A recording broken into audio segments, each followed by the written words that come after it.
Nick here from HighRoadSuspension.com. Welcome to our YouTube channel where we teach you how to install anything in your driveway with simple tools. Today we're going to walk you through how to install one of our Garage 23 brand 3-inch subframe lift kits that come with extended brake lines. We're also installing some rear shocks from Icon. They're available for first-gen Armadas. This is the same procedure for installing these subframe lifts on all 04 to 24 Armadas, QX56, QX80s. The only difference you're going to encounter is that the rear shock is going to look a little different on the newer models. It's going to have a stud instead of a double eyelet. We went ahead and set the parking brake, chocked the front wheels, jacked up the vehicle, put it on jack stands, removed both rear wheels with a 21mm socket, and now we're going to dive into the actual install of the subframe. Our very first step is to make sure that we have enough brake line fluid to remove one of the lines. We'll check this after each time we remove the line, and of course after we bleed each of the lines.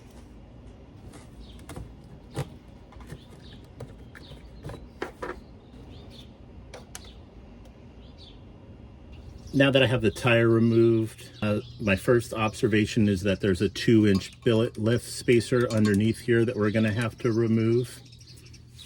And this adjustment arm that's still on here tells me that it used to be an air ride system and the customer has since deleted it. These blue airbags have also been installed by the customer. They're for towing assist. We offer them on our website. Another observation here is that the hose has been cut from the factory air system.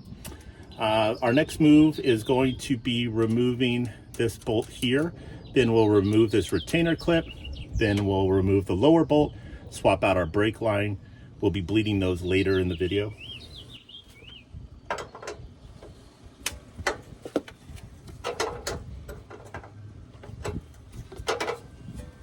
Make sure you have a bucket underneath that's going to be collecting some of this fluid that's going to be dripping from the brake line. We're going to use a 12mm on this bottom bolt here.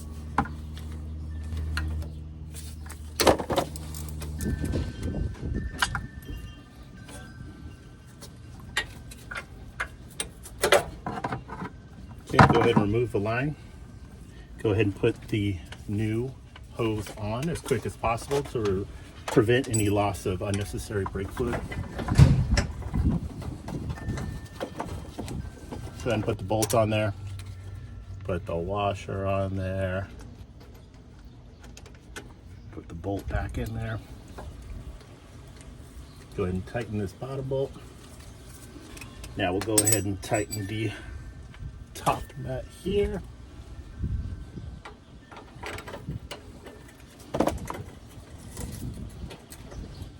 All right, we're going to go ahead and remove our shock. We're going to use a 19mm socket on the top and the bottom.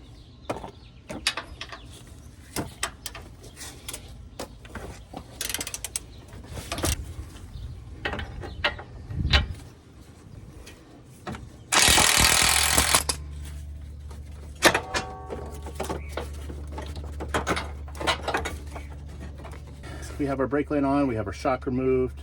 Next, we're going to support the subframe with the floor jack.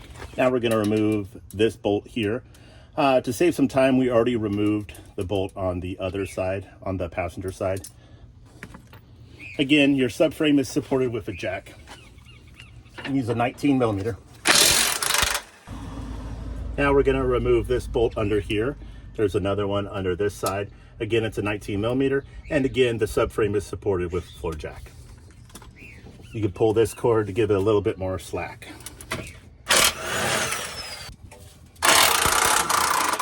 To save some time, we already did on the other side, just like this. These 3 bolts removed, brake line already on, shock removed. All right, we still have the subframe supported with the floor jack. Next, we're gonna remove the front and rear brackets. The rear one here comes behind the spare, and this will be a 10mm socket to remove these bolts.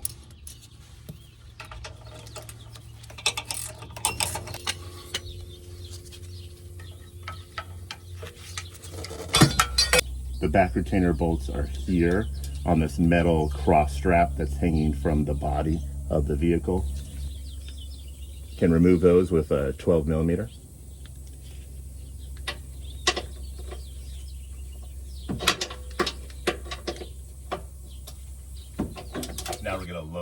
jack to provide enough room to get the spacers in.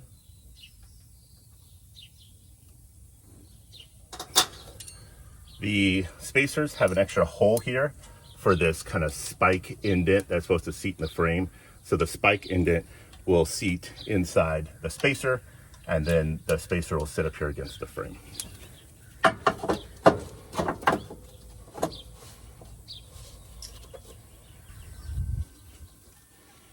Place our front spacer in there. We'll go ahead and insert our bolts.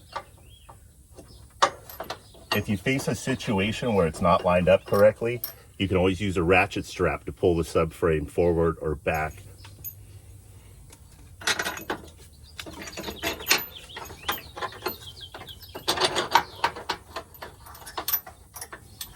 Now that we have the bolts kind of hand threaded in there, we'll use the jack to make the spacer flush with the frame. We'll use a wrench first so we don't cross thread the bolts. We'll use the impact gun.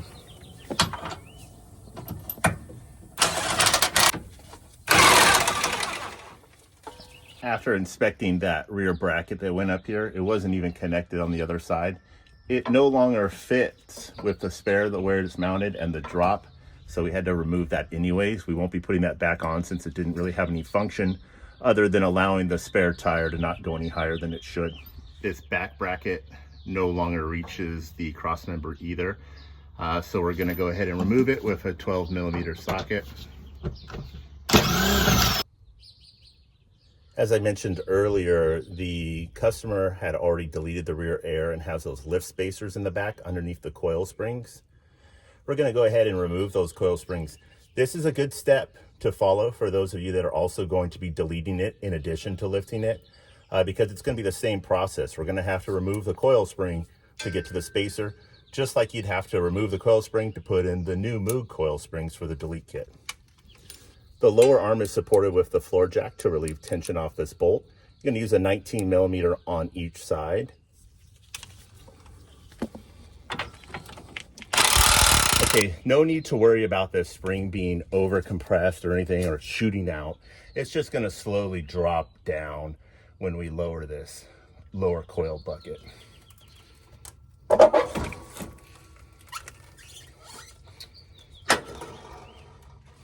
Yeah, it just drops down. Then we can reach in here and you would remove your spring if you're doing the delete.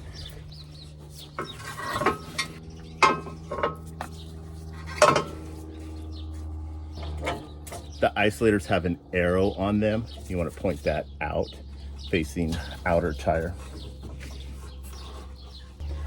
And you'll use your floor jack to bring the lower coil bucket back up to get the bolt in.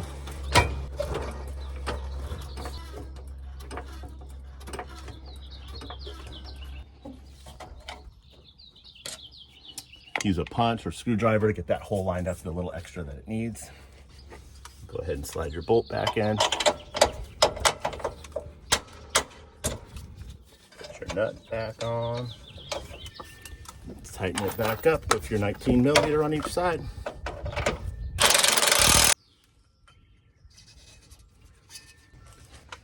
All right, we're going to go ahead and install our rear shocks.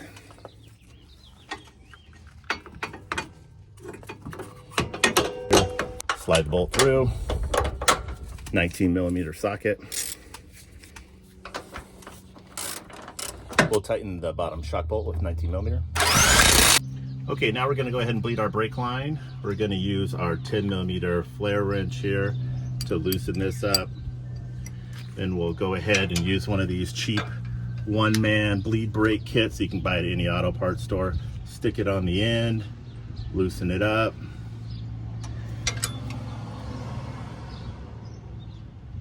Watch for any bubbles. When all the bubbles are removed, you'll tighten it back up. It's important to make sure that you again top off your brake fluid reservoir every time you swap out the hoses to make sure there's adequate fluid in the reservoir. When there's no more bubbles, we'll go ahead and tighten this back up. So it looks like we have no more bubbles in there. We're going to go ahead and use our flare wrench to tighten that back up.